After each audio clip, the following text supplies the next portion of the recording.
Remue ménage. Remue ménage.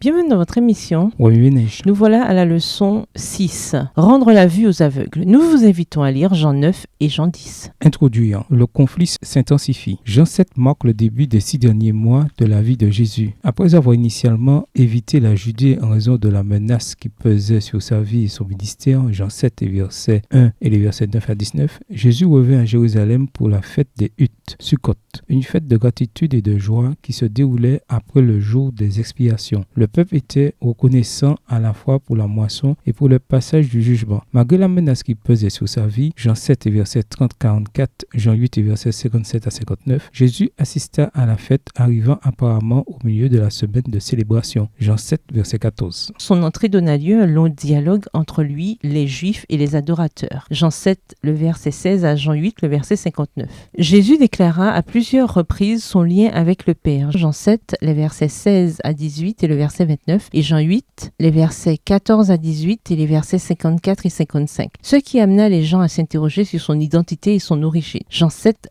les versets 25 à 32. Ils savaient qu'il était originaire de la Galilée et se demandaient donc s'il pouvait vraiment être le Messie, puisque selon les Écritures, le Messie viendrait de Bethléem. Jean 7, les versets 41 et 42. Il y eut donc, à cause de lui, division parmi la foule. Jean 7, les versets 43 et 44. Certains étaient même déterminés à le tuer. Jean 8, le verset 59. Au milieu du dialogue, Jean présente l'histoire de la femme prise en flagrant délit d'adultère. Jean 8 et versets 1 à 11. Cette femme anonyme est une excellente illustration de la manière dont le jugement et la vie se déroulent dans l'Évangile. Elle reflète incontestablement l'attitude de Jésus à l'égard de l'humanité. Les chapitres suivants voient Jésus entrer et sortir de Jérusalem. Jean 9, les versets 1 à 5 et Jean 10, les versets 38 à 42, continuant à enseigner et à guérir. Tous ces événements se déroulèrent dans l'ombre de la menace qui pesait sur la vie de Jésus. Dans cette leçon, nous nous pencherons sur les chapitres 9 et 10. Ces incidents suivent immédiatement l'expérience de Jésus lors de la fête des Huttes. Jean 7, les versets 1 à 5. La fin du chapitre 10 nous présente la fête de l'hiver, fête de la dédicace, connue aujourd'hui sous le nom de Hanouka. Jean 10, le verset 22. Ce fut la dernière visite de Jésus à Jérusalem avant la dernière semaine fatidique de sa vie.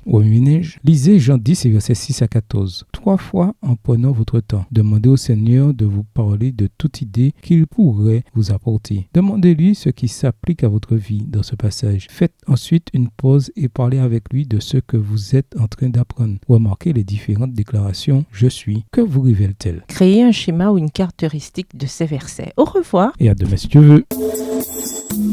Remue ménage. Remue ménage.